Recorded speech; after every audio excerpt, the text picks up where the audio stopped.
Miss T, are you there? I'm here. Hey, Miss Marks, I was I was looking for Miss Teet. Okay, and I'm gonna, let me know when you're ready for me. Are you guys ready for me to start broadcasting? Because it's almost 9:15. Yes, I just want to make sure, Miss T, you got my email. We're gonna start just a few minutes, like right after this video broadcast. We're gonna start. Yes, whenever that's over, I'll just turn my camera on. Okay, awesome. Are you gonna say a little bit before I get started, or should I just jump in? Yeah, I'll introduce you. Okay.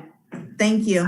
You're welcome. Okay, so we're gonna let people, at 9:15, I'm gonna start letting people in. Ms. Shaw will run the video and let me make you a co-host, Ms. Shaw.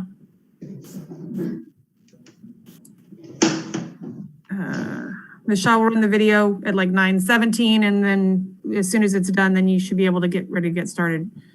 Okay. Okay, so I'm going to start broadcasting as soon as I get done talking. That means everyone will be able to see everyone and hear what we say. So let me make sure I've got the chat settings all done the way they're supposed to be. Sorry. Before I get started. Okay, for the Q&A, they will be able to see answered questions only. So people can put things into the chat, but I guess that will only be the teachers. They'll be able to put things into the Q&A, but you won't be able to see them. And for the chat, it will come to the panelists. So you'll have an option on how you answer that. Everyone won't be able to see the chat, okay? Okay. Okay. Okay, broadcasting now.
Ms. Shaw, are you gonna start the video?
Okay, everyone, so I believe you just saw the Veterans Day video. And you will see there will be actually a program for Veterans Day on Friday. If you do know a vet, please make sure you are wishing them a happy Veterans Day. Today, we're going to have another program for Aim for Success. It's called Power to Succeed. This program is going to talk about drug and alcohol prevention.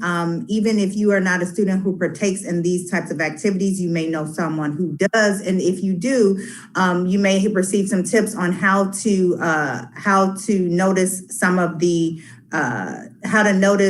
my brain just went dead. How to notice times when students are, or even adults who are having struggles with these issues. You may be able to see some tips on how to help them with those issues and through those issues, even if that's not what you're struggling with right now. So I'm going to turn it over to Ms. Teet, and she is going to start the presentation. Okay. Well, thank you so much. And hello, everyone. Thank you so much for being here and allowing me to be here to speak to you guys about this very important topic. So my name is Melissa Teet, and I work with Aim for Success, a division of Just Say Yes. And I have this really cool job where I get to go to schools and talk to students about how to be successful with their dreams and goals. And it's so cool that I can bring you this program now virtually. Now, I'm sure some of you have seen some of the very popular DC and Marvel films like Batman, Spider-Man, Wonder Woman, Ant-Man and the Wasp, and even Black Panther.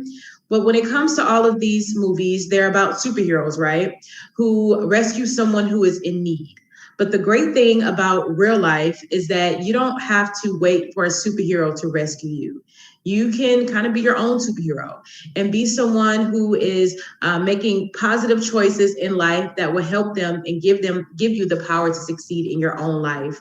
Now, my goal today is to encourage you to use that power that you have inside of you and to encourage you to use it in a way so that you can make smart and healthy choices that will align with your dreams and your goals. All right. And specifically today, we'll talk about choices that have to do with drugs and alcohol. Before we get too deep into everything, I do want to play a little game with you guys. It's called Battle for the Box Office Sales, okay? So I'm going to show you guys two films here, and I want you to guess. You can just guess right where you are. Guess which film you think brought in the most box office sales, okay? So the first one is Iron Man 3 versus Captain America, okay? So which one do you think? Okay, now if you're thinking Iron Man 3, you are correct, okay? And here's another one, Thor versus the Incredible Hulk.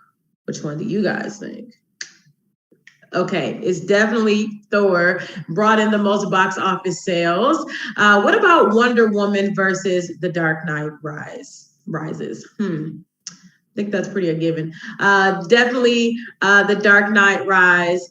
Here's another one here, Avatar versus Harry Potter. Which one do you think brought in the most box office sales?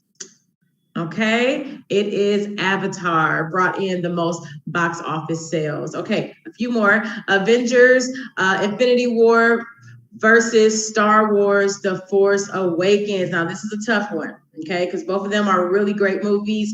What do you think? What do you think? What do you think? It is actually Star Wars, believe it or not, brought in the most box office sales, okay? Now, I wasn't keeping score here, but if you got most of them right or got all of them right, then congratulations, you are the winner. But you are the winner of this game, box office sales, because you made the better choices in the game. And that gave you the power to succeed in the game, right? And that's kind of what we're talking about here today. When you make great choices in life, that's going to give you the power to succeed in your own life and the power to succeed in your future. Now, when I talk about future, okay, I'm talking about you reaching your dreams and goals.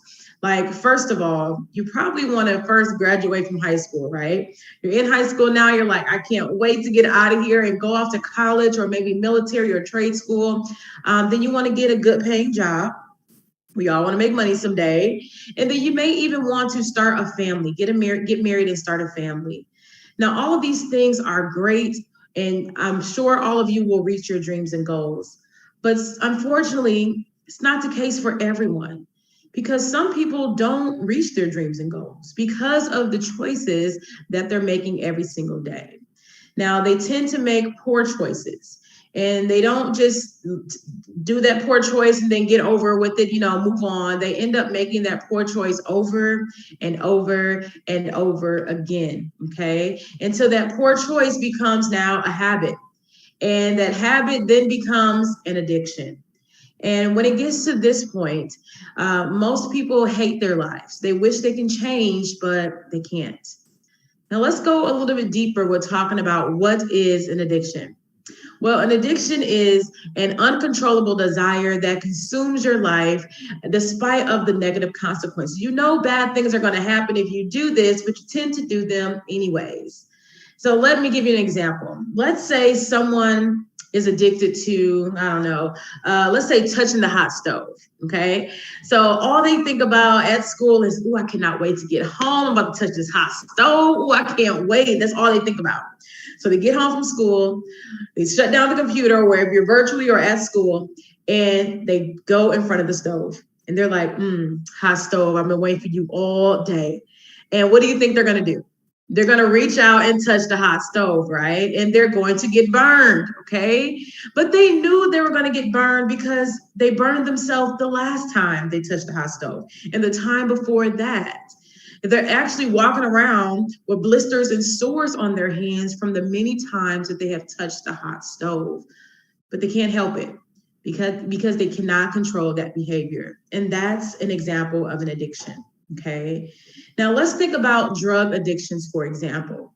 A drug addiction can occur as early as the first or second use of the drug. And there are some very serious consequences, which you may know or heard of someone who uses drugs. It can lead to overdose. It can lead to legal trouble, and it can actually cause damage or even permanent damage to your body. And sometimes people don't overcome their addictions because they have become fatal. Now, there's many reasons why people abuse drugs. You may be thinking, well, if all those bad things can happen, why do people do it in the first place? Well, I think there's many reasons, especially when it comes to young people, teenagers, your age. Now, I want to share with you a story. Her name is Anna, and I want to share with you why she decided to begin using drugs. I grew up in New York City and went to a really prestigious high school. It was the type of school that had a lot of expectations, so when I first used cocaine and it actually helped me do better in school, I was hooked. It might have been a strange reason to start using, but it was definitely a real one. And I had no idea that my drug use would end up wreaking havoc on me both physically and mentally. And I had no idea that cocaine would take away my friends, my health, and my independence. At the beginning, the coke made me feel really social, but eventually it isolated me from everyone. None of my friends did coke as much as I did, and my use became taboo, and I began to hide it. My parents didn't know anything about my use, and all they really knew was that I was doing well in school. My boyfriend at the time was completely straight edge and didn't suspect anything. I managed to hide my drug use while I ripped through school, and I got all A's in honors classes and was selling coke on weekends. Eventually, things began to spiral out of control, and I was getting sore throats every night. It felt like I had a constant case of strep throat. I weighed about 90 pounds, and I would get nosebleeds randomly in the middle of the day. It felt as if I had the flu all the time. I was falling apart, and it wasn't fun anymore. Okay, well, we'll get more into Anna's story later on in the program, but in order for us to really understand addiction and how it works, we have to look at the brain. Now, here's an example or a diagram of a person's brain. And let's say everyone has dopamine in their brain. Okay, so let's say this represents dopamine, and here's your normal level of dopamine. And dopamine is just what I like to call the feel-good chemical. It tells your body, your brain how to feel. And let's say you're doing things that you really enjoy doing. Okay, whatever that may be for you. Maybe it's hanging out with your friends, playing video games, or eating your favorite ice cream, okay, or going shopping. Your dopamine level goes up because you're enjoying it, you're having a good time. But unfortunately, fun doesn't last always, right? So it goes back down to normal. And it's the same thing for things that you don't like to do. Whatever that may be, maybe doing chores or homework or yard work, then your dopamine level goes down. It's telling your brain, I'm not feeling this too much. But eventually you take the test, you get done with your homework, and your dopamine level goes back to normal.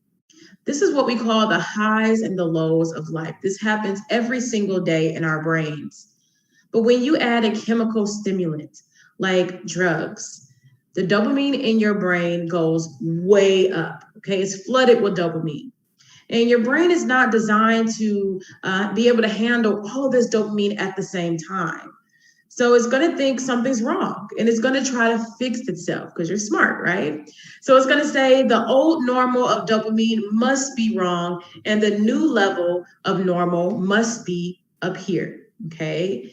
But let's look what happens when they come down off the high or the rush from the drugs. Their dopamine level goes back down. And as you can see, they may be feeling a little down, a little out, maybe a little sluggish, sleepy, maybe a little depression may be there as well. So they may want to do something that they enjoy doing, like whatever that may be for you, maybe eating ice cream, going shopping, hanging out with your friends, playing video games. But now those things that you really used to love and enjoy, now it just makes you feel normal. So let's say a person goes back to take drugs again, and their brain is flooded with dopamine, and the normal must be wrong, and the new normal must be up here. And this is what we call the cycle of addiction, okay? And it keeps going and going and going. And now someone in this state, now they're not using drugs to get that high or that excitement anymore. Now they're going to be doing it just to feel normal, because look what happens when they come down off the high. Yeah, probably very, very low, maybe some anxiety, some depression may be there. And they may feel like they are really dependent on the drug to make them feel normal, okay? So if you don't want to have to deal with the chemical imbalance and all the things that we've been kind of talking about here so far, the best thing to do is to never start getting involved in drugs. And that is truly going to give you the power to succeed for your future and for your life. Okay, so let's talk a little bit about prescription drugs and the opioid crisis. Some young people say that they use drugs or prescription drugs because it is safe, legal, and FDA approved. Well, FDA approved, that just means that the government puts their stamp of approval on that drug. Well, the truth is that prescription drugs are safe and legal only if your name is on the bottle and if they're prescribed to you and you take them as prescribed, okay? Because if you are taking prescription drugs that your name is not on the bottle, or if they're not prescribed to you, it can be very, very dangerous. Because doctors, they consider a lot before they write that prescription. Well, they consider a person's age, weight, their height, what other medications they may be taking, and if they're allergic to any other medications.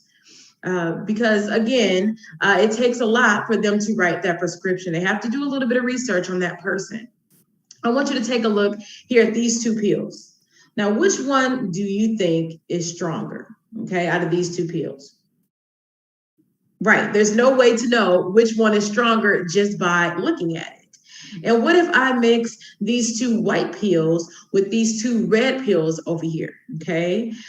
You have no idea what kind of chemical reaction can happen once you start mixing prescription drugs together, okay? So again, it is only safe and legal if your name is on the bottle, if they are prescribed to you, and if you take them as prescribed, okay? Now, if you start selling or sharing your prescription drugs with other people and they have a negative reaction to it, you can actually find yourself spending some time in prison because of that.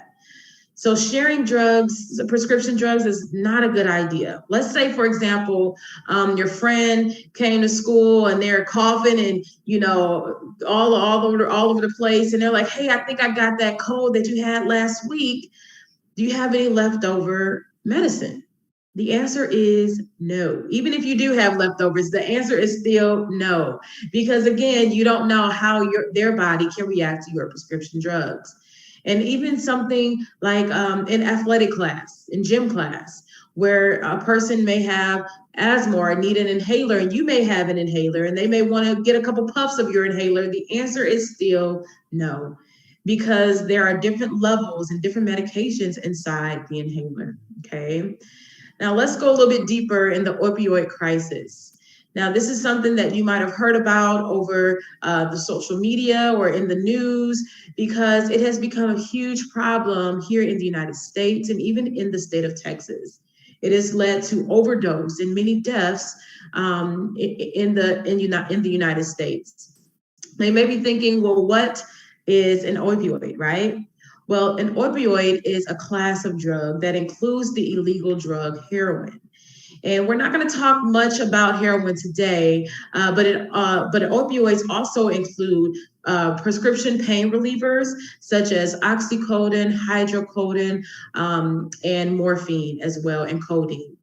Now, all of these prescription pain relieving drugs, they are used to help relieve excruciating pain. Okay, so let me kind of show you how this all works in your body. Okay, so the opioids attach to receptors in the brain. Okay, and it can cause feelings of pleasure, relaxation, and contentment, making you feel a little bit better.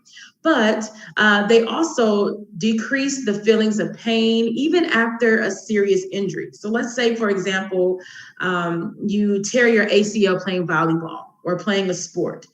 Then the opioids, pain reliever drug, will help decrease some of that pain, okay? Now, this is a very tricky addiction that people have developed when it comes to opioids, okay? Because it starts off with a well-intended doctor who prescribes this pain medication to a patient. Okay, it starts off just really innocent, just the doctor just, hey, you have some pain, okay, here's some opioids to help get rid of it. But then the medication then triggers the patient's neurotransmitters in the brain, like I just showed you. And then they choose to become addicted to the feeling the medication gives them. And then they stop taking the medication to relieve the physical pain, but they start using the medication to start trying to get rid of their emotional pain, okay? Now, I want to share with you a story, okay? Because people go at very severe lengths to get their hands on these pain relieving drugs. Last night in high school, I tried Oxy at a couple of parties. 28 to 26, I thought I had it under control.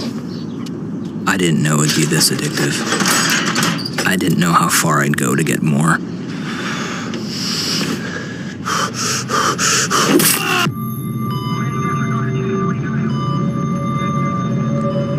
Opioid dependence can happen after just 5 days. Know the truth, spread the truth. All right, that was pretty gruesome there. But again, people go at great lengths to get their hands on these pain relieving drugs. Now, I want to give you some common reasons why some young people get involved in prescription drugs and even drugs in general. Some people get involved because of the stress to perform at a high academic or athletic level. Think about Anna's story I told you about earlier, and how she was stressed out at school and how she wanted to perform at a high academic level. So that's why she got involved in using drugs. And even athletic steroids can be something that young people get involved in so they can perform at a high athletic level. Another reason some young people get involved in using drugs is to escape the realities and not deal with current hurts or pains. And I just want to let you know that doing that, using drugs to escape your realities and dealing with your hurts and pains, it actually can just make things worse. And another common reason is peer pressure. Now, I do want to say that if you have ever been involved in anything that we're talking about today, the best thing to do is to reach out to someone and to get some help. Now, this next drug here, I'm actually going to introduce it in a reverse way. I'm going to give you some clues and you're going to try to guess which drug I'm talking about, okay? All right, so the first clue here is the second most common substance found in fatal car crashes, cause about 50% of all drug arrests. And number 3, most commonly used illegal drug by teenagers in the US. Okay, if you have no idea what I'm talking about marijuana. Okay, another word for marijuana is called cannabis because it comes from the cannabis plant. And it's been known to be around for the last 3,000 years. Okay, now there is a big debate in our country right now about the medical use or even the recreational use of marijuana. We're not going to get into that debate today, but I do want to talk to you all about some of the risks that can come along with using marijuana. And some of the dangers and the risks of marijuana are pretty well known.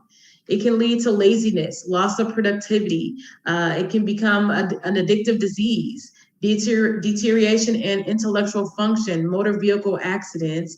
It can also lead to psychosis, insanity, and some of these things are among the negative outcomes. Now, someone who uses marijuana, they can experience irritation of the throat and the lungs. It can lead to heavy cough during use. It can contain toxic gases and particles. And people who use it on an everyday basis or a long-term basis, they have more symptoms of chronic bronchitis or increased respiratory infections such as pneumonia. And a lot of young people don't realize this, but marijuana is actually a brain-altering drug. According to the National Institute of Drug Abuse, they say that regular use can cause a drop in IQ up to 8 points.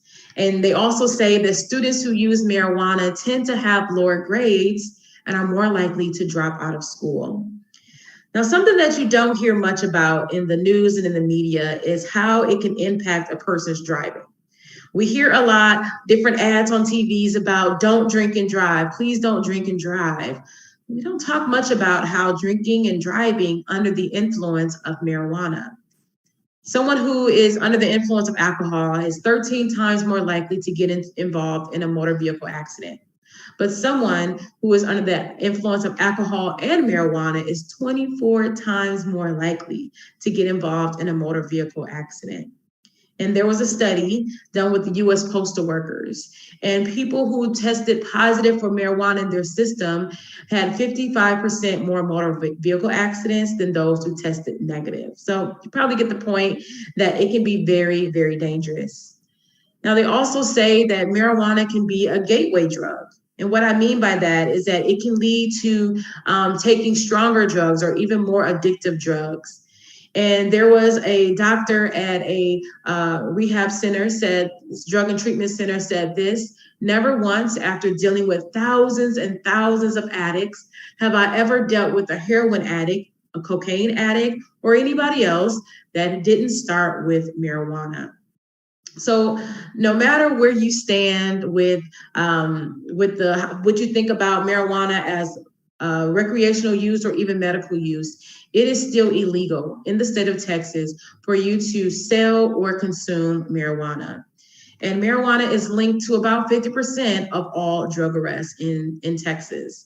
So if you find yourself with a drug possession charge, or you find yourself with any type of drug arrest when it comes to this drug here, you could find yourself in some serious trouble.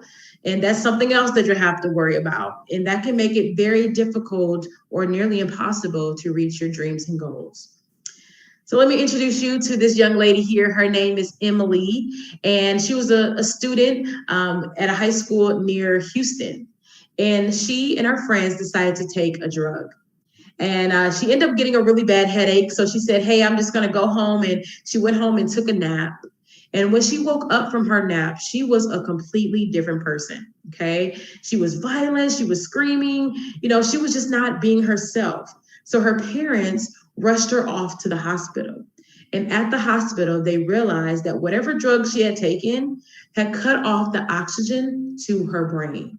So they had to drill a hole in her skull to kind of relieve some of that pressure. Now, Emily, she was not expected to survive. But the good news is that she ended up surviving. But now she is blind and she is partially paralyzed. Now you may be wondering, okay, what in the world did Emily and her friends take? Well, the drug that she got involved in is something called synthetic marijuana. And I want to talk to you a little bit about this man-made drug. It's basically plants and weeds that are laced with toxic chemicals. And you never know what you're going to get because drug makers can decide whatever chemicals, whatever toxins they want to put in that drug. And it can be found in convenience stores. It can be found in the gas stations and over the internet. And you may be thinking, well, how in the world is that possible? Well, drug makers, they're getting pretty clever. And they're calling it potpourri or a collector's item.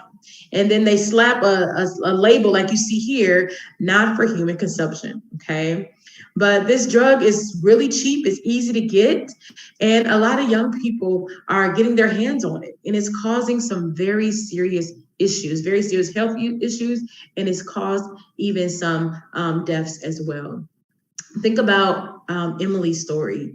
She is paying a really big price for a very cheap drug. So again, if you have ever been involved in anything that I've kind of been talking about today, the best thing to do is to not think you have to do this alone or overcome this alone. You can reach out to someone like your school counselor, your parents, and someone can help you get through these things. So this next one here, a lot of people don't think of this as being a drug, but it actually is, and it's alcohol. Now, most of you know that the legal age to drink alcohol here in the U.S. is age 21, okay? Which is most of you on this webinar right now is under the age of 21. But I want you to realize that guys and girls, they kind of respond to alcohol differently. Now, a girl can drink the same amount of alcohol as a guy, and he can be the same weight as her, the same height, but how she I just went blank, I'm sorry. But how the alcohol impacts her is completely different for how the alcohol impacts him. Because she has less of an enzyme that breaks down the alcohol in her bloodstream, okay? So for a guy, it's four beers, 12-ounce beers. And for a girl, it is 3 12-ounce beers. But it only takes 3 12-ounce beers for a guy to get arrested and only 2 12-ounce beers for a girl to get arrested. But for someone like you who's under the age of 21, it only takes 1, okay? It only takes 1 beer. Now, when we think of alcohol, okay, I want you to think about this. When it comes to you being under the age of 21, it is illegal for you to buy alcohol, to transport it means taking it from one place to another, even to have possession of it. It's illegal. You could find yourself having some very hefty fines, maybe losing your license, or even spending time in jail. Now, pretty much on every alcohol bottle, you're going to find a warning label, okay? Because there are some health risks that comes along with consuming alcohol. Now, it's a whole lot of words on here, but I want you to focus on those last words there. It says can cause health problems. Now, this is a wine bottle in the United States, but here's a label from Australia, a wine bottle in Australia, and they're a little bit more direct with their warning labels. It says alcohol can increase the risk of getting cancer, including breast cancer and liver cancer. Okay, so they're a little bit more direct.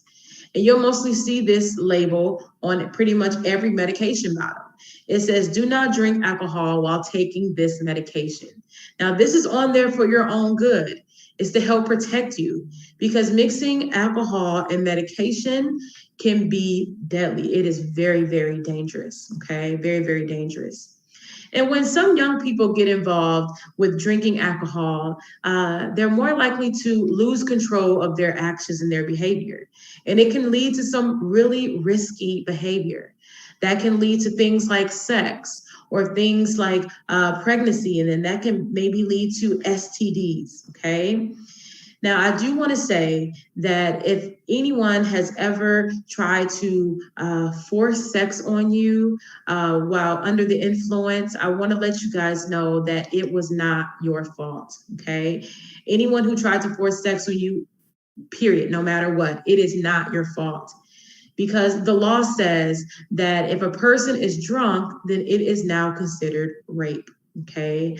So again, this is why we let you guys know that it's never a good idea to even get started with these things that we're talking about today, because they can lead to some very dangerous situations. And if you never start, then that's going to give you the power to succeed for you to reach your dreams and goals. Okay, so this next one here we're going to talk about is nicotine. And we all know nicotine is associated with tobacco. Now, just like alcohol, the legal age to consume tobacco is 21. It was 18, but no longer 18.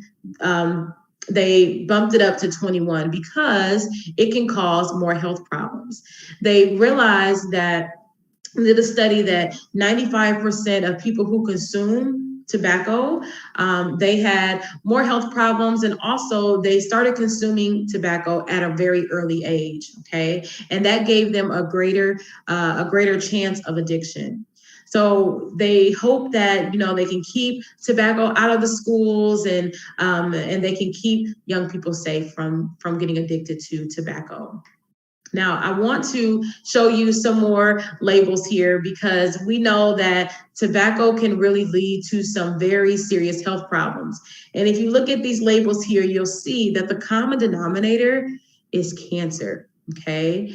And I want to show you this diagram of the human body, and I want to focus in on the lungs. Now, this, what you're seeing here, is a healthy lung. There's nothing wrong with this lung here. But this next lung, as you can see, it looks pretty different, right? It has a lot of black stuff on it, and the black stuff that you see there is tar. But you may see a little bit of white on that lung at the top. You may think, oh, cool, like that person has a little bit of healthy lung left, like it's okay. But actually, if you notice and you look closely, the white is on top of the black tar. And what you're looking here is cancer. What you're looking at here is cancer. This is a lung of someone who died of lung cancer. Now, not only is cancer a common denominator on these labels here, but also something called emphysema. Now, emphysema is not cancer, but it is a chronic lung disease that is typically brought on due to tobacco. Now, a lot of people think, tobacco means just smoking cigarettes. But cigarettes is not something that your generation is really going to be challenged with or dealing with. Something that you may be more familiar with is something called vaping or juuling, okay? I want to talk to you guys a little bit about this, because vaping at first glance, it looks pretty cool, right? And it comes in all these cool containers and things like that, and all these cool devices. So you may think like, what's the big deal? I mean, they have different flavors like Krispy Kreme, Airheads, cotton candy, and they may think there's no issue with it. They even come in zero nicotine options, okay? So they may say, what's the problem?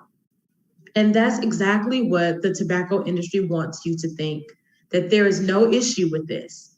See, the tobacco industry has gotten smarter, because they know that your generation, Generation Z or post-millennials or the I generation has gotten smarter. You guys have all this technology right at your fingertips.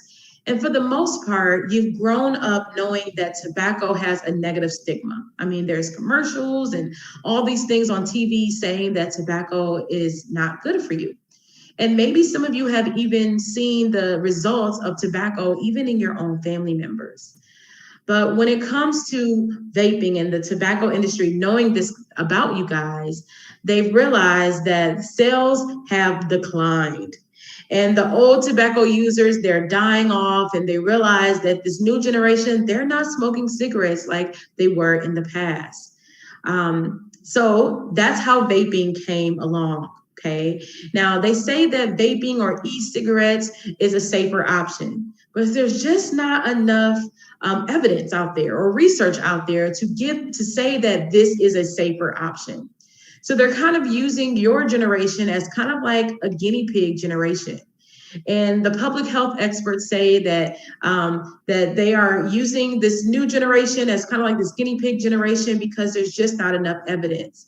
Back when, just like in the about 50 years ago, there was not enough evidence about cigarettes and about tobacco. And I remember when I was younger, people were able to smoke cigarettes in restaurants, and there was a non-smoking and a smoking section. But now that's no longer, because they know the negative effects that tobacco can have on someone's health. And the thing about vaping is that there are chemicals inside of these vaping cartridges that can cause cancer. According to the American Academy of Pediatrics, they say that they have found increased levels of 5 cancer-causing components in the urine of teenagers who have vaped. So the CDC, our Centers of Disease Control, they suggest that youth and young adults should not get involved in using e-cigarette products. Okay. Now let's go a little bit deeper and talk about dabbing.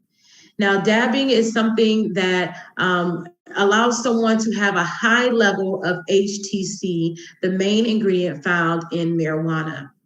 Now, when it comes to dabbing, let's say regular marijuana, it has about 12 to 13% of THC in regular marijuana in the plant. But when it comes to a dabbing device or marijuana concentrate, it is over half, sometimes 80% of HTC is in the dabbing cartridge. And this can lead to even more devastating and more dangerous and negative impacts on a person's body. Now, when it comes to different chemicals that are in these devices, 80% of cannabis concentrates evaluated were contaminated with pesticides of foreign chemicals. Wow. So you just never know what you're going to get in these vaping and dabbing devices, okay? Although they may say it has 0 nicotine, but they've also said in research that some of the labels are not completely true. And you just don't know what's in it. So you want to be very careful when it comes to this.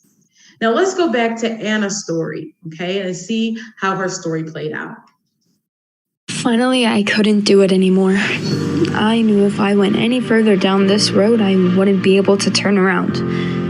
So one night, I went into the kitchen with a container filled with Coke. It must have been worth $800. I plopped it down on the counter in front of my mom and just said, "Mom, I really need help. I'm doing Coke all the time now." It was the most free I'd felt in 6 months. I told my mom the whole story. She held it together and helped me move forward. We called my therapist, who told us about a recovery program and said I should go in immediately. About 4 weeks into treatment, I stopped relapsing. I began to realize there were bigger reasons for stopping and getting clean that I had to confront. My little brother is probably the reason that pushed me the most to try and stay clean. When I was in treatment, he was about 7. I'll never forget one day my brother had brought all his stuffed animals into the bathtub with him, and he was washing them furiously. My mom asked him what he was doing, and he said, "I want them to get clean. I want them all to get clean like Anna's getting clean." He would also draw signs with crayons that said, "No drugs allowed," and he'd put them on the door of his room.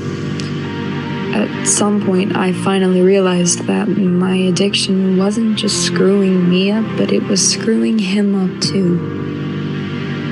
That really made me come to my senses and want to change. I knew I had to do a better job. And today I know I'm being the big sister he deserves. I graduated high school and then went on to college, graduating from the School of Visual Arts.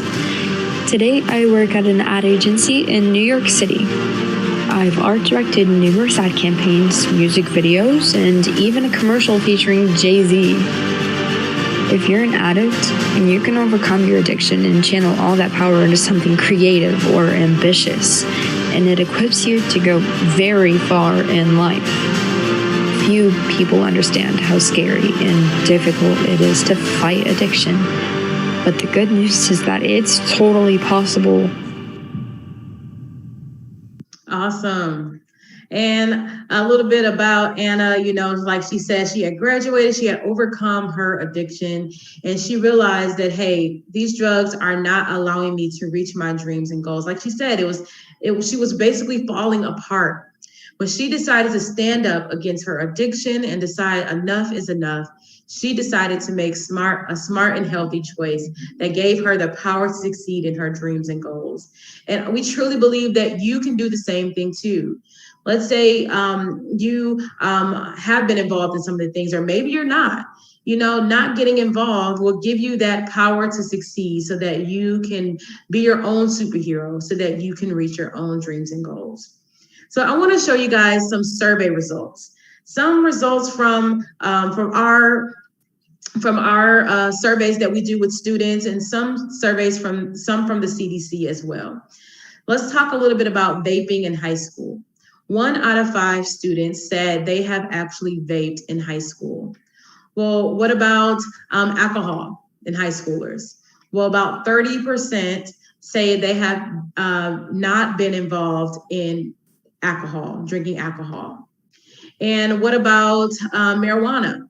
Well, 36% say they have not been involved in drinking alcohol or marijuana.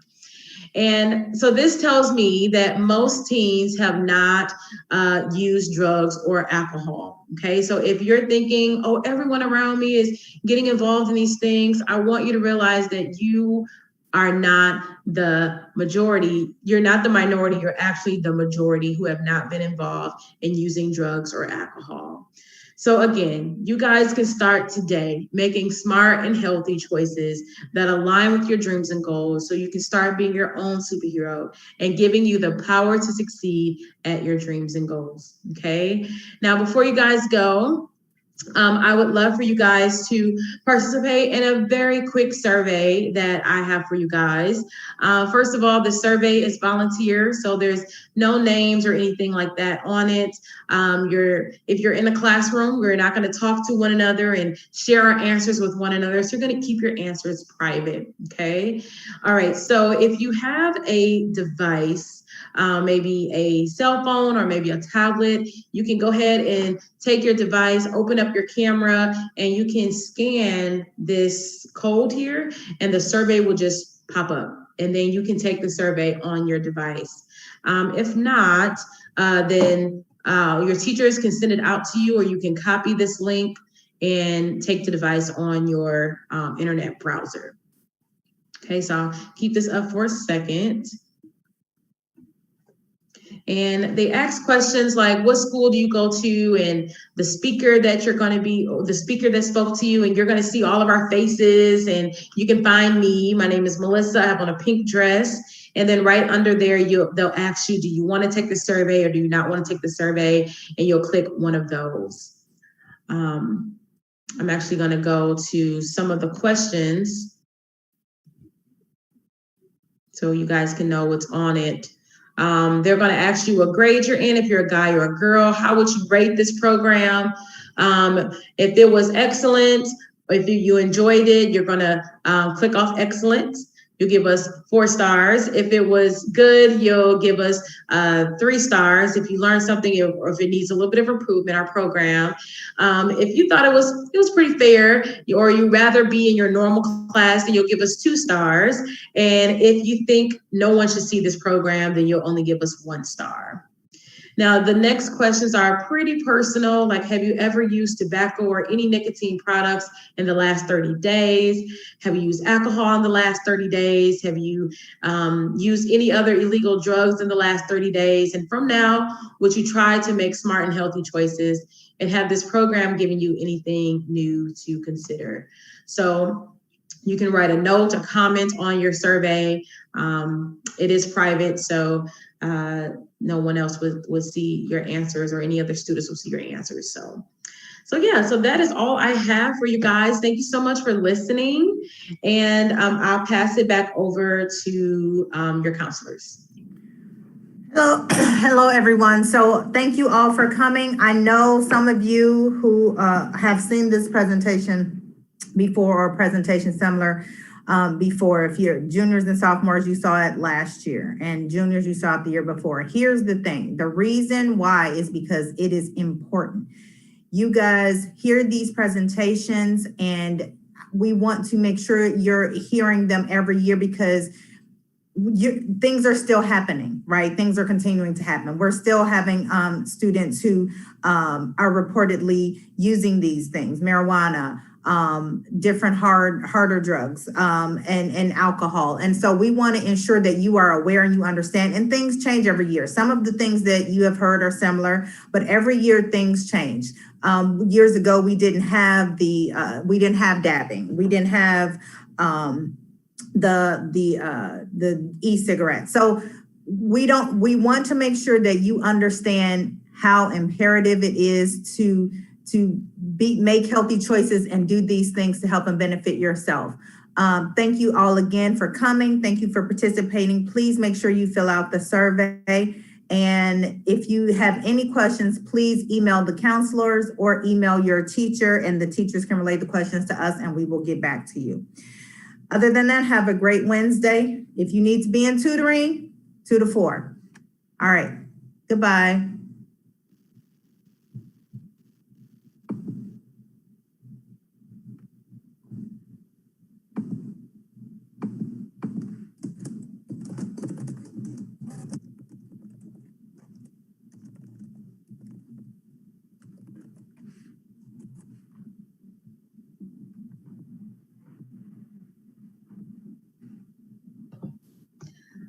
Okay, so I'll be back on for the next program. Ms. T, give me one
Hello, everyone. So thank you for being here on time. So today is Veterans Day. So make sure if you know a vet, if you see a veteran, please make sure you are welcoming and thanking them for their service to our country. And then on Friday, you guys will have a Veterans Day program. Today, we are completing another week working with AIM for Success. We've been working with this group for years now.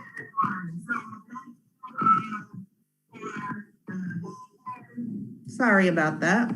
I have two things going at the same time. We've been working with them for a couple of years now. And so we are bringing today, what we'll be talking about are the effects of drugs and alcohol and how that affects you as a student, how that affects your life in the future.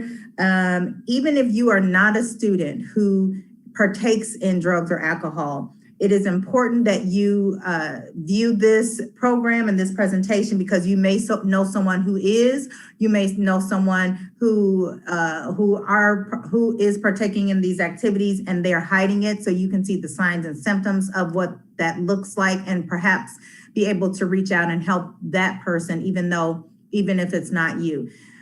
Every year, we are discovering that students are involved in drugs and alcohol, and so that is why we show this every year. For seniors who are watching this right now, I know you have seen this for the last 3 years, but we show it every year and we present it every year because it is extremely important. Because every year we are struggling to find ways to help people who are partaking in these activities. So I'm going to turn this over now to Miss Melissa Teat for the Power to Succeed program. Okay, thank you so much. And hello, everyone. Hope your day is going great. I have this really great program called Power to Succeed that I want to share with you guys. And my name is Melissa, and I work with AIM for Success, a division of Just Say Yes. And I'm sure most of you have seen some of the recent DC and Marvel films. Some of you may be DC fans, some of you may be Marvel fans, but movies like Spider-Man, Batman, Wonder Woman, Black Panther, all of these are great films. And they're about superheroes who rescue someone who is in need. Although we should help each other out, right? But the great thing about real life is that you don't have to wait for a superhero to rescue you and to be someone who helps you with when you're going through hard times. You can be your own superhero, and that's going to give you the power to succeed in your life. And when it comes to what we're going to be talking about today, drugs and alcohol, we want to encourage you guys to make smart and healthy choices that align with your dreams and goals. And that will give you this incredible power to succeed for your future. Now, I want to start off our time today playing a little game called Battle for the Box Office Sales. And I'm going to show you guys two films, and you're going to tell me if it is which film had the most box office sales, okay? So the first one is Iron Man 3 versus Captain America, okay? And the answer is Iron Man 3. Here's another one. We have Thor versus the Incredible Hulk. Which one do you think had the most box office sales? Well, it's Thor. He had the most box office sales. What about Wonder Woman versus The Dark Knight Rises? What do you think? Okay, it is actually The Dark Knight Rises. Here's another one, Avatar versus Harry Potter. This one might be a tough one. Which one do you think had the most box office sales?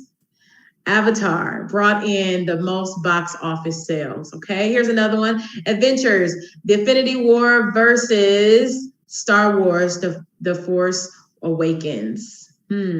Which one? This is a hard one too.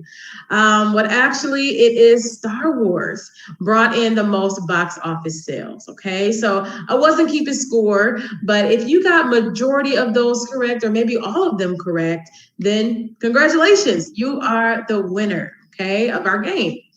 So you are the winner because you made the better choices in the game. Okay, and that's kind of what we're talking about here today. When you make great choices, healthy choices in life, then that's going to give you the power to succeed for your future. Now, when I talk about your future, I'm talking about your dreams and goals, things you want to accomplish in life. Now, the first goal is to probably just graduate from high school, right? You want to graduate from high school, go off to college, or maybe the military, or maybe trade school. And then you want to get a good paying job. Like, we all want to make money someday. So you want to get a good job. And then you may even want to get married and start a family. All of those things are great. They're awesome. They're amazing. But unfortunately, everyone, they don't reach their dreams and goals because of the choices that they're making every single day. And most of the time, they're making poor choices. And they begin to make that poor choice over and over. Instead of learning from it and moving on, they continue to make that poor choice. And that poor choice turns into pretty bad habit. And then that habit turns into an addiction. And at this point, someone who's addicted to whatever that choice they were making, they start to hate their lives. They wish they can change, but they can't.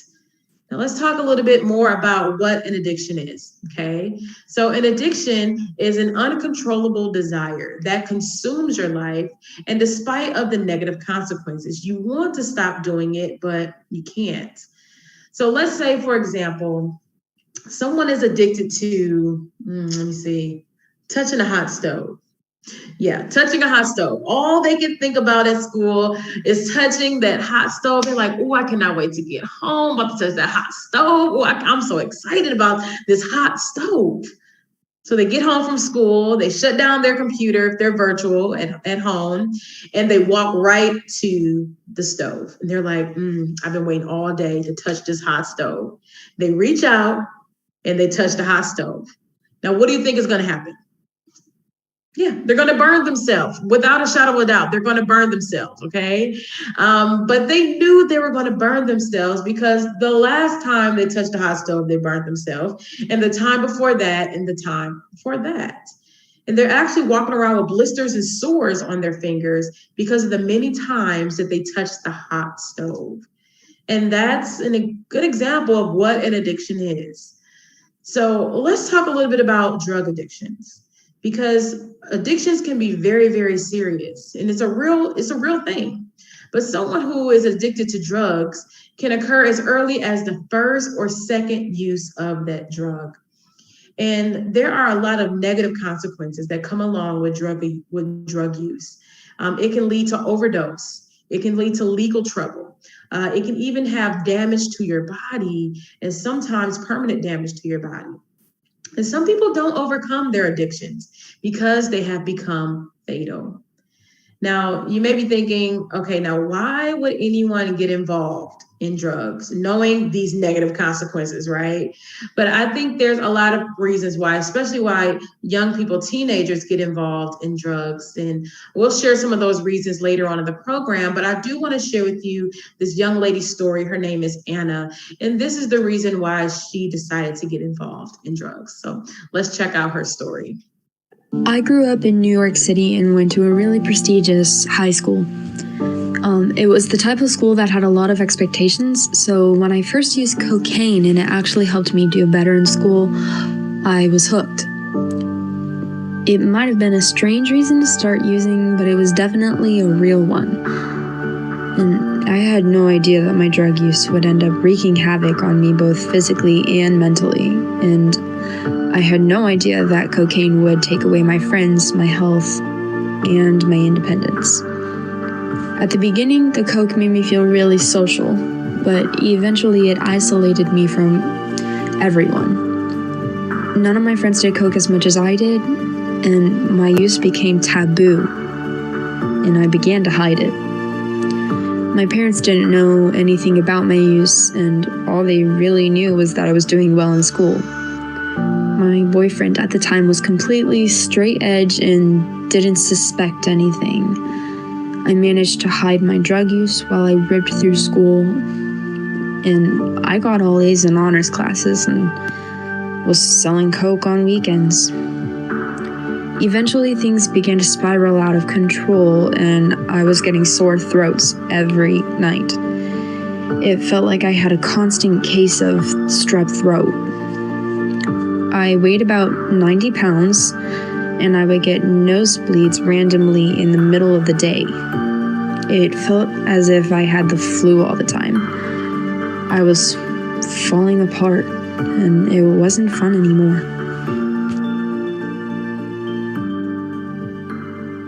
So we'll get more into Anna's story later on in the program, but for us to really understand addiction and how it works, we have to look at the brain, okay? Now here's a diagram of the brain here, and I wanna share with you how addiction works in the brain. Here's what we call dopamine, and everyone has dopamine in their brain. It tells your brain how to feel. I like to call the feel-good chemical. And here's your normal level of dopamine. Let's say you do something you really enjoy, like hanging out with your friends, playing video games, going to the mall, going shopping. Your dopamine level goes up. It's telling your brain, I'm loving this, I'm having fun, I'm having a great time. But unfortunately, fun doesn't last always, right? So it goes back down to normal. It's the same thing for things you don't like to do, like maybe a ton of homework or chores or lawn work, things like that, where your dopamine level goes down because it's saying, yeah, I'm not feeling this. I don't like this too much. But eventually you get done with the super hard test or you get done with your homework and your dopamine level goes back to normal. This is what we call the highs and the lows of life. But let's say you add a chemical stimulant like drugs or alcohol. Your dopamine level goes way up. It shoots way up. And your brain is not designed to handle all this dopamine at the same time. So it's going to try to fix itself, right? So it's going to think that the old normal must be wrong and the new normal must be up here. But let's say they come down off of that high or the rush and it goes back down. So how do you think someone is going to feel in this state? Probably pretty low, probably a little sluggish or, not feeling pretty good. So they're going to want to do something to feel better again. So they may go shopping or play video games or do things that they really enjoy. But now those things just makes them feel normal. So let's say they go to use drugs again. The brain is flooded with dopamine. And again, the normal level must be wrong, right? And the new normal must be up here. And this is what we call the cycle of addiction. Now, someone in this state, they're going to do whatever it takes to use drugs because now they're not doing it to feel high or excited anymore. Now they're doing it just to feel normal. Because look what happens when they come down off high. They may feel very, very low, maybe some depression, maybe there's some anxiety, and now they need the drug and have become addicted to it because now it makes them just feel normal to get through their day-to-day activities. So if you're like, whoa, Melissa, I don't want to have to deal with the chemical imbalance in my brain and all these things that you're talking about, the best thing to do, and we want to encourage you guys today, is to just never start getting involved in drugs or even alcohol. And when you never start, it's going to give you the power to succeed for your future dreams and goals. Now, we're going to talk a little bit about different drugs and alcohol and things like that and how it can have a negative impact on your body and how you can begin to overcome them. So let's start with prescription drugs, okay? Now, a lot of young people think, or they say they use prescription drugs because it's safe, it's legal, and FDA approved. Well, that just means FDA approved just means that the government puts their stamp of approval on that drug. Well, the truth is that prescription drugs are safe and legal only if they are prescribed to you, your name is on the bottle, and if you take them as prescribed. Because doctors consider a lot before writing that prescription. Doctors consider your age, your weight, your height, what other medications you may be taking, and if you're allergic to any other medications. Because if you begin to take medication that's not yours or your name is not on the bottle, it can be very, very, very dangerous. And I want you to take a look at these two white pills here, okay? Now, which one do you think is stronger? Take a look. Which one? The left one or the right one?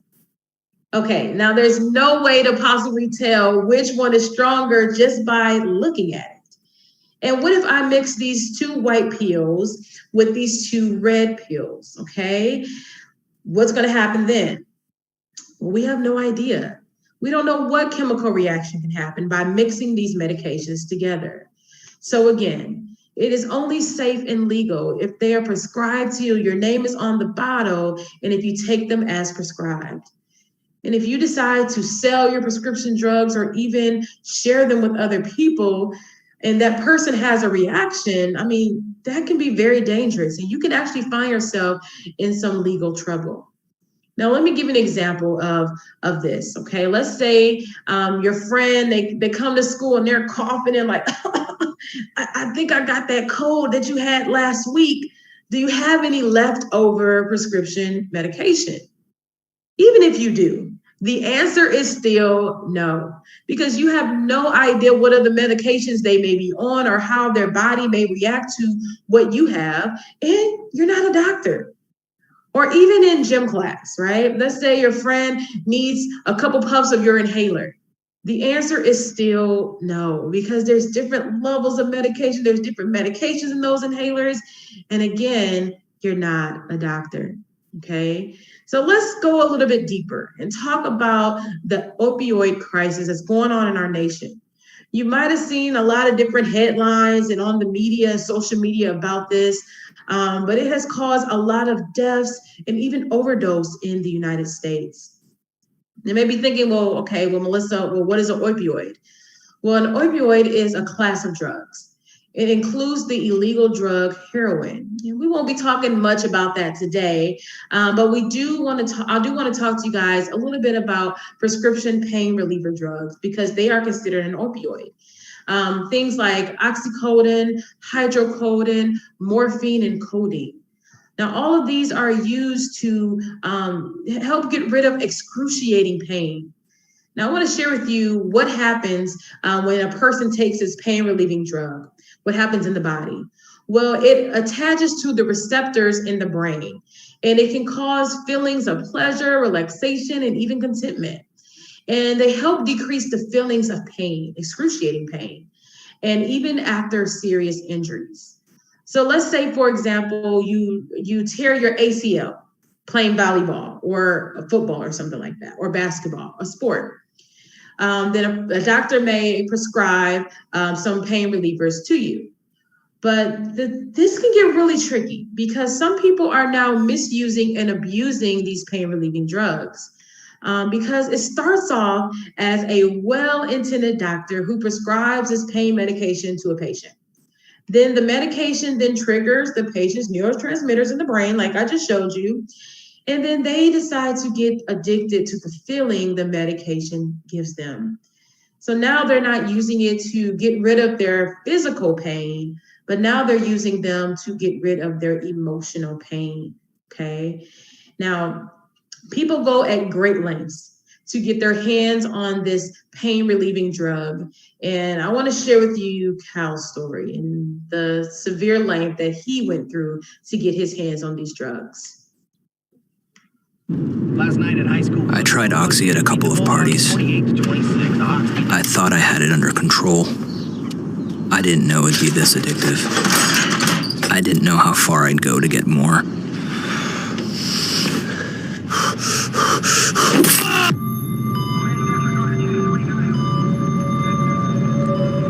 Opioid dependence can happen after just 5 days. Know the truth, spread the truth. Well, you may think, well, why would anyone do that, right? Well, I want to talk to you about a couple common reasons why young people your age, teenagers, are getting involved in these type of drugs. Well, because of the stress to perform at a high academic or even athletic level. Think about Anna's story, the pressure she was feeling to perform well in school. Or some athletes will take performance enhancing drugs to help them perform at a higher athletic level. And some people say they use these drugs to escape the realities and not deal with the current hurts or pains they may be dealing with. And I do want to say that this is not a healthy way to kind of deal with the current hurts or pains. It actually can make things worse. And then another common reason is peer pressure. Now, this next drug I'm going to talk to you guys about, I'm actually going to do it in reverse order. I'm going to give you some clues, and I want you to guess which drug you think I'm talking about. Okay, it's kind of put your little CSI hat on, your Law and Order hat on, and we're going to see which drug I'm talking about. Okay, so the first clue I'm going to give you, it is the second most common substance found in fatal car crashes. Okay, it caused about 50% of all drug arrests. And number 3, most commonly used illegal drug by teenagers in the US. Any ideas? Okay, maybe not. Well, I'm talking about marijuana. We're gonna talk about this today, okay? Now, another word for marijuana is cannabis because it comes from the cannabis plant, okay? And it's been known to be used in history dating all the way 3,000 years ago. Now, there is a huge debate in our country right now about the recreational or the medical uses of marijuana. And to be honest with you, I'm not going to get into that debate with you guys today, but I do want to talk to you about some of the risk that comes along with using marijuana. Now, a doctor said that the dangers and the risks of marijuana are pretty well known. It can produce laziness, loss of productivity, addictive disease, deterioration in intellectual function, motor vehicle accidents, and psychosis, insanity are all among the negative outcomes. That's what the doctor said. See, someone who uses marijuana, it can irritate the throat and the lungs. It can produce a heavy cough during use. It contains toxic gases and particles. And people who use marijuana on a everyday basis or long-term use, they have more symptoms of chronic bronchitis. And it can increase respiratory infections such as pneumonia. And some people don't realize this, but marijuana is a brain-altering drug. According to the National Institute of Drug Abuse, they say that the regular use of marijuana can cause a drop in IQ up to 8 points. And they also say that students who use marijuana tend to have lower grades and are more likely to drop out of school. Now, a lot of people don't talk about this when it comes, like couple this with marijuana, but let's talk a little bit about driving. You hear a lot on TV and different ads and things like that. Don't drink and drive, which you shouldn't. But we don't hear much about not drinking and driving and also being under the influence of marijuana. See, someone who is under the influence of alcohol are 13 times more likely to be involved in a fatal car accident. Now, someone who is under the influence of alcohol and marijuana, well, they're 24 times more likely to be involved in a fatal motor vehicle accident. So you can see it's pretty dangerous. Now, there was a survey done or a research done of US postal workers, and those who were tested positive of marijuana had 55% more motor vehicle accidents than those who tested negative. So as you can see, kind of going through these statistics here and through these studies, that marijuana can be very dangerous while driving, okay? And it's also known as marijuana to be as a gateway drug. And what I mean by that is that it often leads to other stronger drugs and more addictive drugs. There was a doctor at a rehab drug and alcohol treatment, and they said that never once after dealing with thousands and thousands of addicts have I ever dealt with a heroin addict, a cocaine addict, or anyone else that didn't start with marijuana. So no matter where you stand with the recreational or the medical uses of marijuana, it is still illegal to sell or consume marijuana in the state of Texas. Okay, and if you are found with marijuana, it's linked to about 50% of all drug arrests. But if you are found with a drug charge or anything like that on your record, that can be very challenging to deal with. And it can make it very difficult or impossible to reach your dreams and your goals, okay? Now I wanna introduce you to this young lady here. Her name is Emily. And she was a high school student at a high school near Houston. And her and her friends Well, they decided to use a drug for the first time. And she ended up taking the drug, and she ended up getting a really bad headache. So she went home and she said, hey guys, I'm gonna head home. And she took a nap. And when she woke up from that nap, she was a completely different person. She started acting really violent and screaming and throwing things, and she just was not herself. So her parents drove her to the doctor and to the hospital. And at the hospital, they found out that whatever drug she had taken had blocked the oxygen from going to her brain. So they had to drill a hole in her skull to kind of relieve some of that pressure that was building up in her brain. See, Emily, she was not expected to survive. But the good news is that she did survive. And now she is blind and she is partially paralyzed. Now, the question you're probably asking yourself, what in the world? What drug did Emily take that caused her and her family's life to change forever? Well, the drug her and her friends took was something called synthetic marijuana. And I want to talk to you about this man-made drug.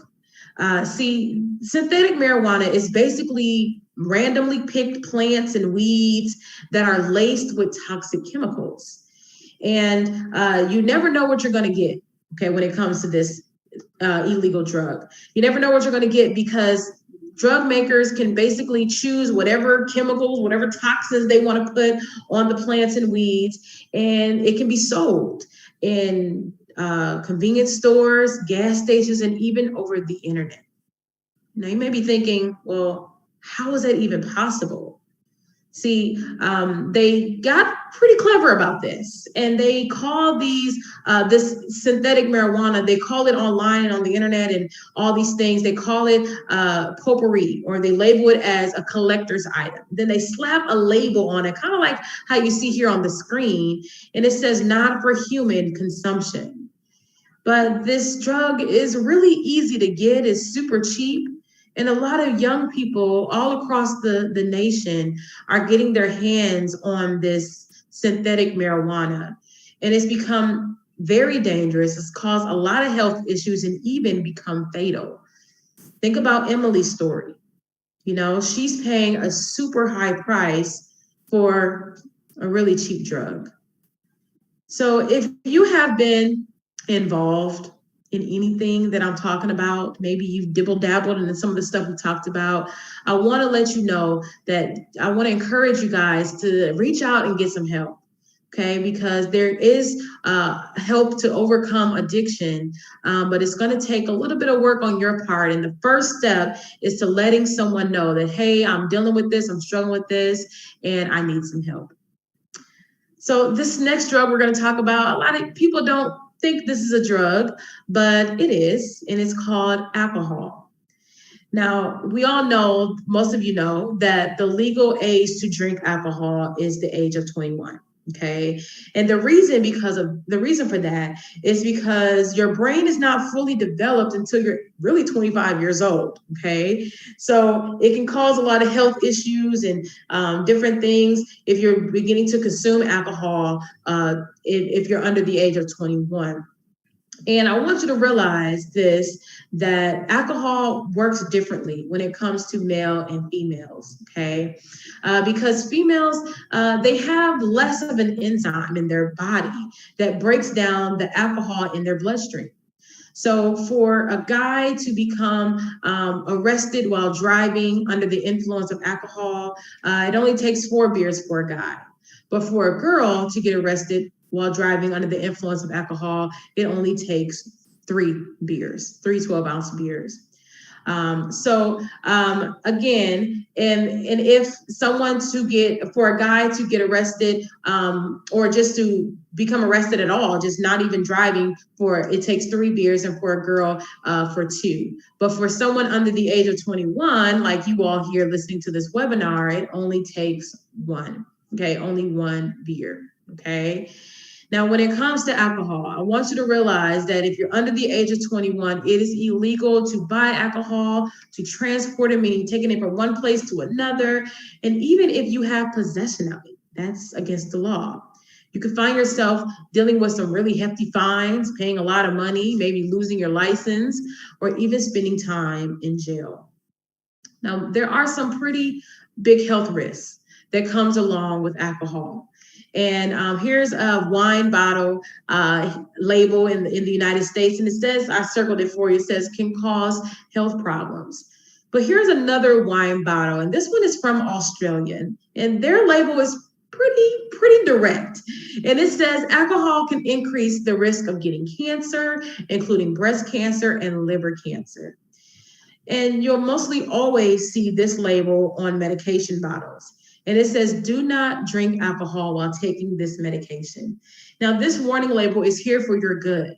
It's here to warn you, because mixing alcohol and pain medication can be deadly. It doesn't even matter if it's over-the-counter medicine, cough medicine, it can be very, very dangerous. And when some young people get involved with alcohol, they tend to lose control of their actions and their behavior. And their behavior becomes very risky behavior. And risky behavior can lead to doing things like having sex. And sex can lead to possibly pregnancy or STDs.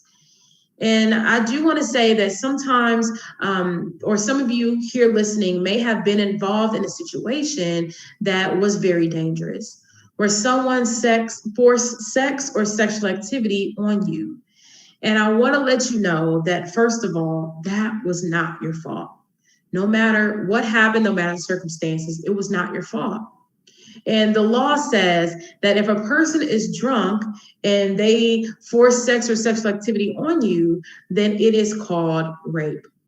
So again, this is why we talk about how never getting started, never getting involved in alcohol or drugs, because it's going to give you the power to succeed for your goals. Now, we're not saying that everyone who drinks alcohol, okay, is going to become an alcoholic. That's not what we're saying here, okay? Let's get that straight. But we do want to let you know that there are some risk factors that can be heightened if you are around some of these things or involved in some of these things that I'm going to mention to you today, okay? So the first one, if alcohol is available to you, if it's just openly available to you and no one really cares, then that puts you at a higher risk of alcoholism. If you have poor self-control, meaning it's hard for you to say no, okay, that puts you at a higher risk. If your family or your friends drink alcohol in front of you and they don't see anything wrong with it, well, that can put you at a higher risk of alcoholism. If you're sensitive to different medications, so like what I mean by that is if you, instead of taking 2 Tylenols, you only take 1 because the 2 makes you queasy or it makes you get a headache or something, or you're really super sensitive to it, okay, then that can put you at a higher risk. If you look at your genes, and I'm not talking about your Levi genes, I'm talking about your genetics, your parents, your grandparents, your aunts, your uncles. If they drink alcohol, excessive alcohol, then that can put you at a higher risk of alcoholism as well. If you listen to music or TV or movies that glorify drinking alcohol, that puts you at a higher risk as well. And lastly, if you're a rule breaker, if you tend to break the rules, that can put you at a higher risk as well. Now, if you've checked off everything on this list here and you say, yeah, all these things apply to me, that still doesn't mean that you're going to become an alcoholic. It just means that you're at a higher risk. But like we've been saying over and over again, if you never get started, if you never drink 1 sip, then there's no way that you can become addicted to it. And when you never start, again, it gives you that power to succeed, to reach your dreams and goals. Now, this next drug I want to mention to you guys is something called nicotine. And we know that nicotine is mostly associated with tobacco. Now, just like alcohol, the legal age for tobacco is 21. Now, it used to be 18, but they realized that if you start smoking at a younger age, it can cause more health problems. And about 95% of the people who smoke tobacco, they started smoking while they were younger. And they are hoping that if they raise the level of using tobacco, then it can keep it out of the schools and it can lessen the chance of addiction. Now, I want to share with you some of these labels that you see here. Okay. Now, if you look at these labels, you'll notice that all of them have a common denominator. And if you look closely, you'll see that they all have the word cancer on them. Okay, now I want to show you this diagram here. And this is a diagram of the human body. I want us to focus in on the lungs. Now, this here is a healthy lung. Nothing wrong with it. Healthy lung. Now, this next one is not so healthy. And as you can see, there's a lot of black tar on it. And that is a direct result of using tobacco. But you notice there's a little bit of white on the screen still on that lung. You might be thinking, yeah, they got a little bit of healthy lung left. But actually, the white part is on top of the black tar. So what you're looking at here is cancer. And this is a lung of someone who died of lung cancer. Another thing that you may see on these warning labels is a word called emphysema.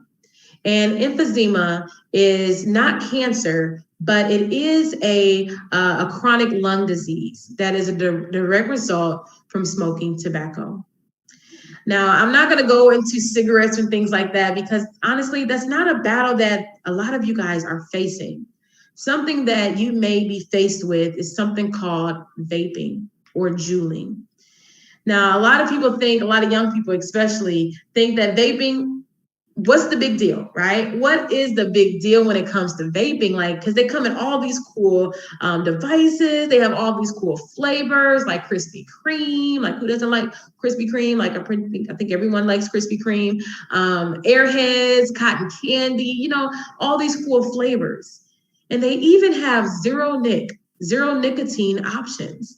So a lot of people think it has to be safe. Like, there's no big deal.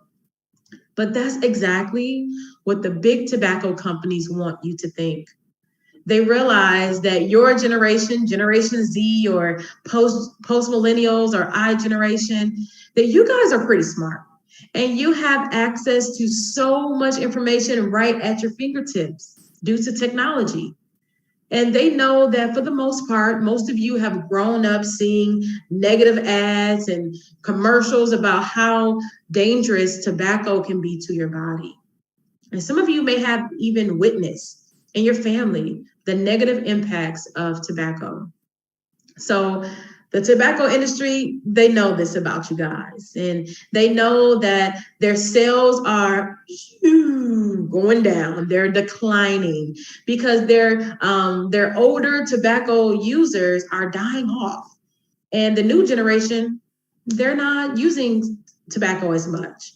So that's how vaping came on the scene, to attract your generation, Generation Z. So when it comes to vaping, a lot of people think that e-cigarettes or vaping devices are safer, okay? But really, there is not enough information out there about the safety of e-cigarettes, okay? Because they say that the e-cigarettes, when you inhale them, it goes directly to your lungs, okay? It goes directly to your lungs, and it can really have a negative impact on your lungs. But health officials, public health officials are saying that your generation is kind of like the guinea pig generation, and they're testing this out on your generation. Because think about 50 years ago, long time ago, they didn't have research about cigarettes, right? They didn't know that it was harmful to their bodies. Like, even not too long ago, when I was a kid, they were able to smoke in buildings, believe it or not, like restaurants. There was a smoking section and there was a non-smoking section. And although we always pick the non-smoking section, but you can always kind of smell some of the secondhand smoke in the restaurant because they were smoking in the building. But now that's no longer. You can never smoke in a restaurant or even on planes anymore because we now know the negative impacts of the tobacco. Now, when it comes to vaping and e-cigarettes, there are chemicals inside these devices that can cause cancer. And some of the labels, they're not very clear. And some of them, researchers even say that some of them are not even correct, the labels. So you never know what you're going to get in these devices. Now, according to the American Academy of Pediatrics, they found increasing levels of 5 cancer-causing compounds in the urine of teenagers who vape. So the CDC, they suggest that young people and young adults should not be involved in using the e-cigarette products. Now let's talk a little bit about dabbing. Now, dabbing is when a person uses a device that has high levels of THC. And THC is the main ingredient in marijuana. Now, let's look at normal marijuana, like the plant. There's about 12 to 13% of THC in the plant marijuana. But when it comes to the marijuana concentrate that you will find in a dabbing device, sometimes it's over half. In some cases, it's 80% of THC is in that device. Then that puts that person, whoever's using that device, at a higher risk of the different things that we've kind of talked about, the negative impacts that it can have on their body. Now, some of the chemicals that are in these devices, it says that 80% of cannabis concentrates evaluated were contaminated with pesticides and foreign chemicals. So just like synthetic marijuana, you never know what you're going to get. Now, I want to share with you a story of a guy who decided to dab. We're following a potential breakthrough into what may be causing severe lung illnesses, possibly linked to marijuana vaping. Government health investigators say they discovered a chemical in the products that may be to blame. The CDC reported more than 200 cases of severe respiratory diseases potentially linked to vaping. The agency confirms at least one person has died from vaping-related illnesses. Dean Reynolds is in Libertyville, Illinois, with one teenager's near-death experience. Well, the chemical in question is an oil derived from vitamin E, which investigators found in samples of marijuana vaping products from patients all over the country who got sick after vaping. And it's another sign of the potential risk from vaping unknown or uncertain substances. I'm 18 years old. My lungs are like a 70-year-old's. That's a good point. Adam Hergenrader of Gurnee, Illinois, has been hospitalized since last week. He says he vaped with THC, the primary ingredient of marijuana. How do you get that? The THC? Basically off the streets, I guess, off like a drug dealer. You're buying it off the street from some guy that you don't really know. In retrospect, do you think that was kind of dumb? Yeah. When you're addicted like that, I don't think that goes through your mind. Soon after, Adam became feverish, started vomiting, and was gasping for breath. His mother, Polly, drove him to the hospital where he went straight to intensive care. Did you ever think that your son might die? Yes, because we were told he would have. Adam told us he'd been vaping for about 2 years to get the buzz from nicotine and then the high from marijuana. Do you regret this? Of course, yeah. My lungs will never be the same. This is what your x-ray looked like. Adam's pulmonologist, Dr. Stephen Amesbury, worries that the current crisis may be only the beginning. Do you have any doubt in your mind that vaping is responsible for this? There doesn't seem to be anything else turning up in these cases. We look for the other potential causes, but we haven't been able to find anything else. And coincidentally, all these people have been vaping. Okay.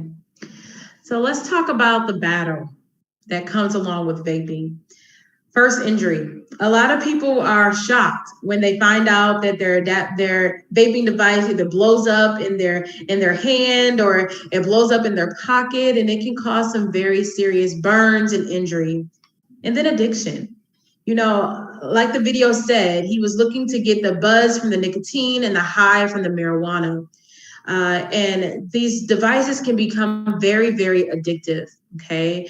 And people think they're changing one battle for another, not really realizing that the vaping can be addictive as well.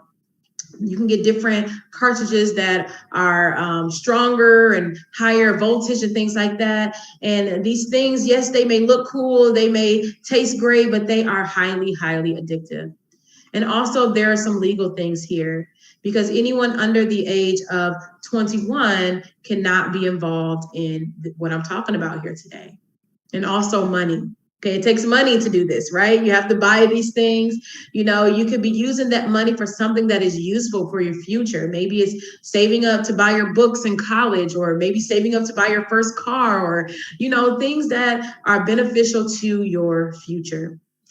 Now let's share, or let me go back to Anna's story, and you can see how her story played out. Finally, I couldn't do it anymore. I knew if I went any further down this road, I wouldn't be able to turn around. So one night, I went into the kitchen with a container filled with Coke. It must have been worth $800. I plopped it down on the counter in front of my mom and just said, "Mom, I really need help. I'm doing Coke all the time now." It was the most free I'd felt in 6 months. I told my mom the whole story.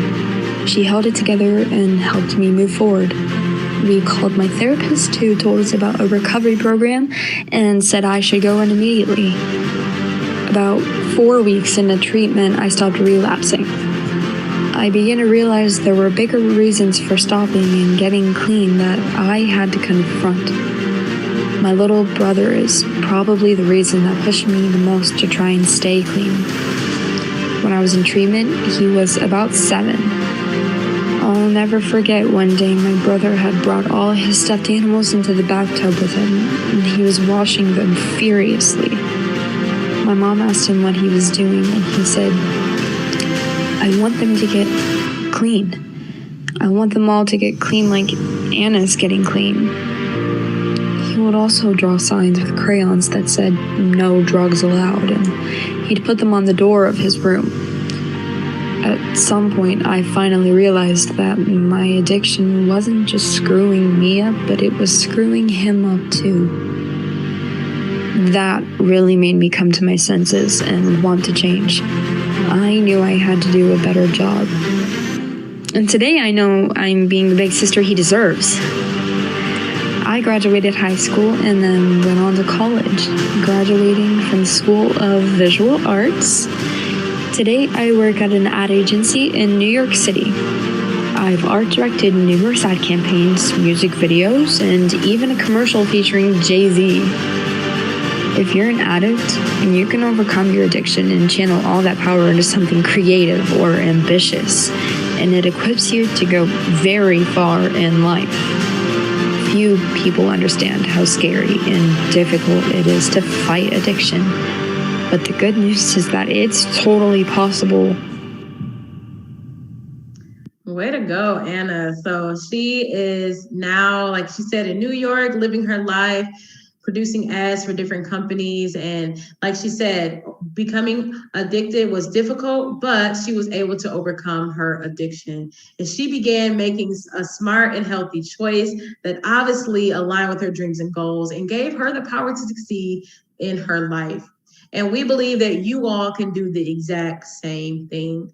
And I want to share with you some survey results, okay? And these are some results from some of the surveys that we take, that we have you guys take, and also some of the results from the CDC. Now I want to share with you results about vaping in high school students. 1 out of 5 high school students said they have been involved in vaping. 1 out of 5. And then let's think about alcohol. Let's see what the results are here.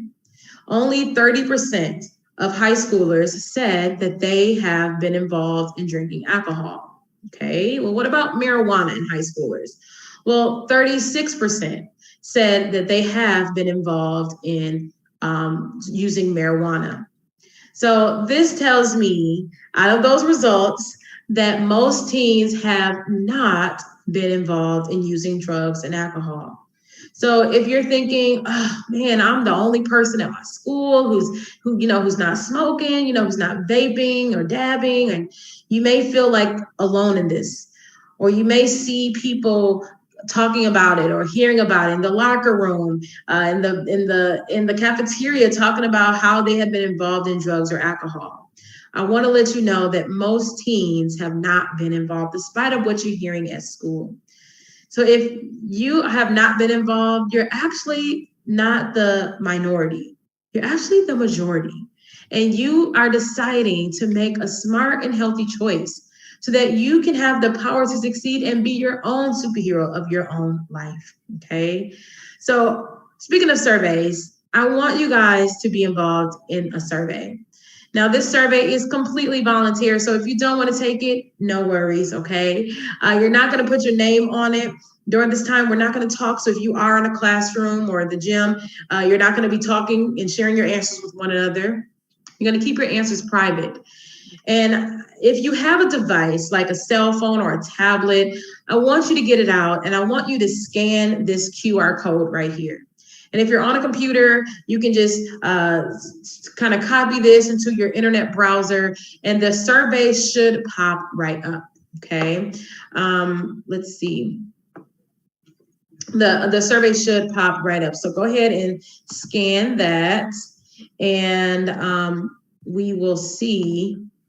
Let me see. They're at home. Okay, so they are at home. So if you could take your device, if you have a device, and go ahead and open up your camera and go ahead and scan it, and it should pop up. Okay, and I'm going to kind of go over some of the questions that you're going to see. They're going to ask you what school you're at. So go ahead and write your school that you go to, and then it's going to ask you if you're a boy or a girl and who's the speaker for today. So I want you to find me. You're going to see a bunch of pictures on there. I want you to find me. I have on a pink dress. So go ahead and find me, click me, and then it's going to ask if you want to take the survey. If you don't want to take the survey, click one or the other. And it's going to ask you what grade you're in, how old you are, all those questions. But some of the questions I do want to point out to you is this. Let me go to it really quick. Some of the questions I do want to point out are pretty personal, but again, this is a private survey. It says, have you used tobacco or nicotine products in the last 30 days? Okay, so click yes or no. Have you used alcohol in the last 30 days? Yes or no? Have you used any other illegal drugs in the last 30 days? Yes or no? And from now on, will you try to make a smart and healthy choice like we've been talking about by not using illegal drugs? Yes or no? Has this program given you anything new to think about, anything new to consider? Maybe you're thinking, you know what, maybe I do this a little bit too much and I need to stop, or maybe I do need to get help. Yes or no? And at the very end, you can leave a comment, a note, what you thought about the program, what you felt about it, the best part, the worst part, maybe a decision that you made, okay? So I'm gonna pull back up the survey link. If you can fill that out if you want, I would greatly appreciate it. And I'm gonna turn it back over to the school counselor. Hey, everybody. So let's all give a round of applause to Ms. Teet. Thank you so much. That was very informative, and hopefully it helped some of our students figure out things that they need to do to continue to be successful. If you have any questions about anything you heard today, please reach out to your counselor, or you can reach out to your teacher, and your teacher can get the information to us or the question to us, and we can respond to you in kind. If you feel that you need help, or you feel that someone you know needs help, again, please reach out to us. We are here to help you with that and to guide you with those questions, comments, or concerns. If there is nothing else, you guys have a great day. If you need to attend tutoring, it is today and every Wednesday from 2 to 4. Thanks, guys. See you tomorrow. Thank you, Ms. Teet. Bye.